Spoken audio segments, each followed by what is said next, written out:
Hello everybody, welcome back to Amnesia the Dark Descent, and we are finally going into the wine cellar. Never mind. There's... Looking for a key now.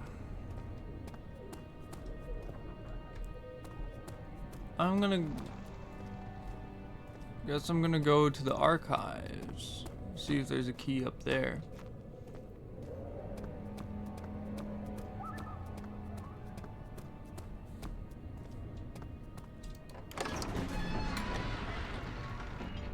I'm just trying to get to the wine cellar. I thought I was going to the wine cellar.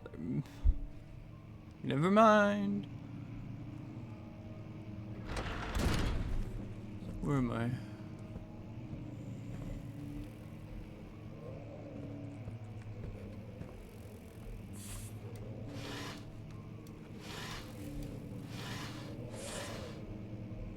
Oh. 16th of May, 1839. The unflinching African sun has continued to plague our expedition, making it impossible to dig until dusk. How Professor Herbert managed to find the location in these vast plains of nothingness remains a mystery to me. When I asked him about the tomb again, he told me about the legend of Tin Hanan, the mother of us all. An interesting story in its own right, but I can't help feeling there's more. Later that evening, we uncovered a passage beneath the dunes leading to a sand-covered stone structure. The professor was confident it was the tomb we sought and ordered the others to clear the way late into the dark, cold night. Tomorrow, I shall lead the men into the ancient structure, hoping to reach the burial chamber. No matter what the professor is keeping from me, the dig should yield something interesting to take back to London and the British Museum. Interesting. Okay. We're gonna go by one.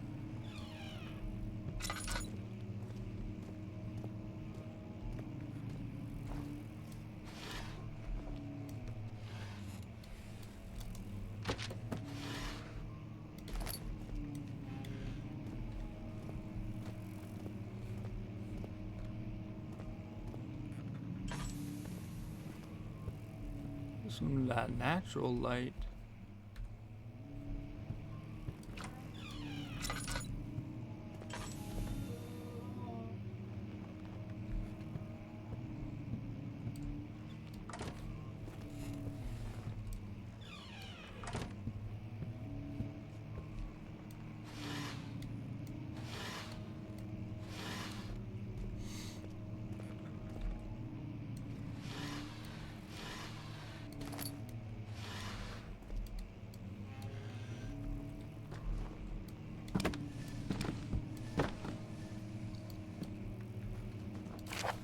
th of May, 1839. My hands tremble as I write. I feel a need to document my tribulation, for I fear that my memory will fail me if I linger. Today, I took some men and ventured into the dark, ancient passage we uncovered. Our torches burned faintly in the murky air as we slowly made our way underground. The men were superstitious and fearful. They argued loudly, and I felt their strange language getting to me. I mustered my strength and yelled at them to continue down the slopes and broken steps. The crudely carved passage confused me. It looked much older than the 4th century structure we had expected.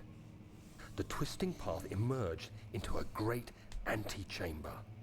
The walls were lined with statues unlike any I'd ever seen. Despite their unearthly quality, I felt a strange familiarity toward them, which haunts me still.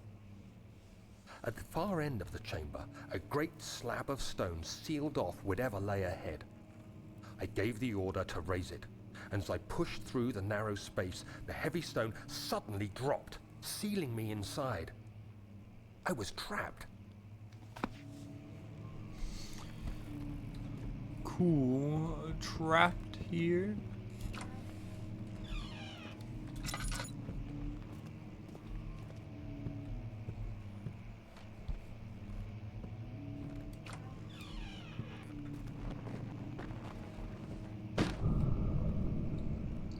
Uh-uh.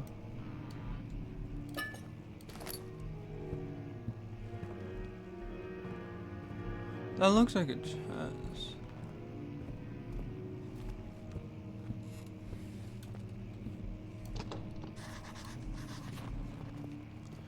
So that probably has the key.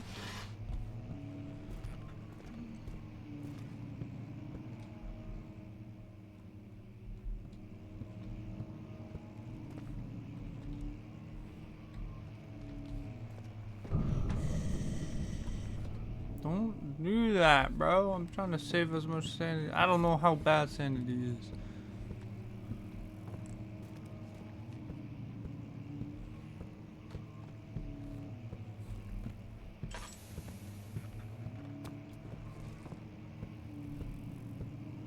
Oh, it's natural light.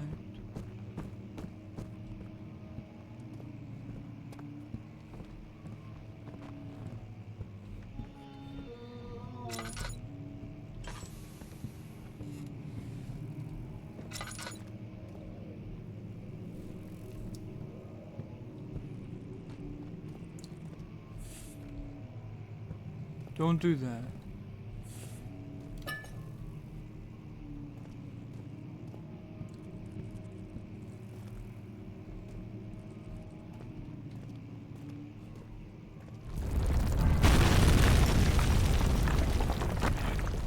No.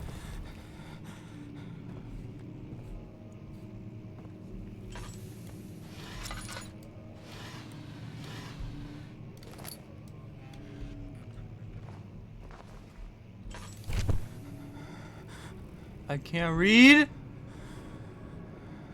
What's happening? 17th of May, 1839. After pounding the unforgiving stone wall for what seemed like an eternity, I realized it was hopeless. I was trapped. I fell to the ground, gasping for air, trying to focus. That's when I saw a faint blue shimmer.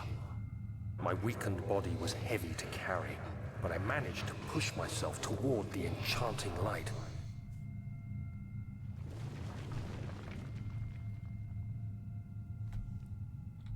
Oh, I'm moving. I thought it was a It cutscene. was waiting for me. Enclosed in dark nothingness, I felt myself drawn to the mystic light. I reached out, closing it in my hands. The faint glow escaped my fingers and began to spark brightly and spirit me away, unlocking alien memories of spiraling towers, endless deserts, and impossible geometry. The next thing I can remember is the grating sound of stone being lifted, the voices of the Arabs pulling me to safety, and grasped firmly in my hands was the broken pieces of a most peculiar relic.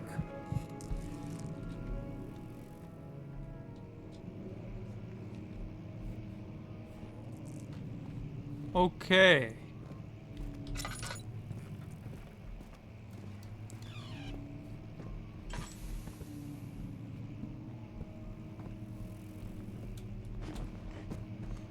Whew.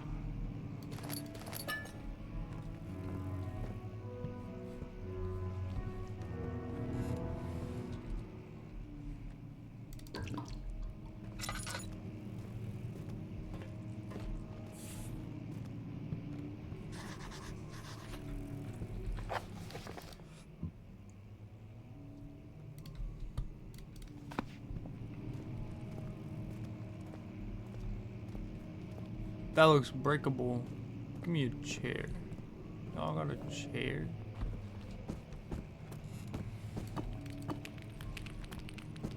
Yeah. That.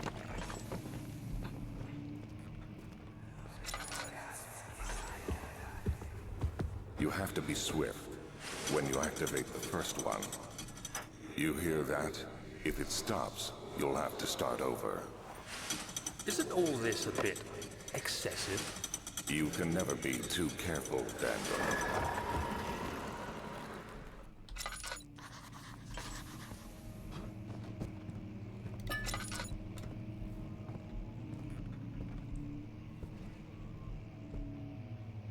100%. Okay, I think it's those two.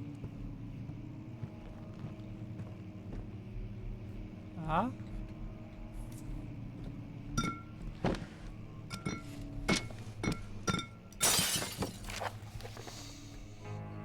Altstadt and Brennenburg Castle, 1801. Another region rich with lore is Altstadt. Deep within the East Prussian woods. For centuries, there have been stories surrounding the hamlet and its neighbor Castle Brennenburg. The quiet, forest-clad mountains dressed with scattered lakes is as picturesque as can be, albeit the area is haunted by the dark. Ask any local, and you will hear proof of the widespread superstition. All travelers should indulge themselves in such conversations, since it will certainly serve as exciting entertainment. All of them have their own twist on the tales, but there are some motifs that keep reappearing. The Gatherers. This story reaches all the way back to the time of the 30 Years' War. It is said that soldiers who abandoned their duty got lost in the cold dark woods and were forever damned to roam the grounds. Their bodies, wrought by their tainted souls, have left them disfigured and empty of essence. Many have cited them over the years and described them as horrid revenants. They move silently through the woods, shying away from any beholder. They are called gatherers, as they seem to follow some ambition to steal living creatures. It is their prey which can be heard struggling inside damp burlap sacks, dragged behind them, which reveal their presence. What dark scheme do they follow? A visit undone.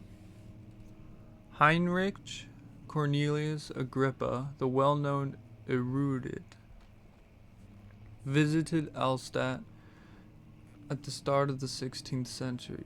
He resided in the local inn for a fortnight as he looked for remnants of kingdoms past.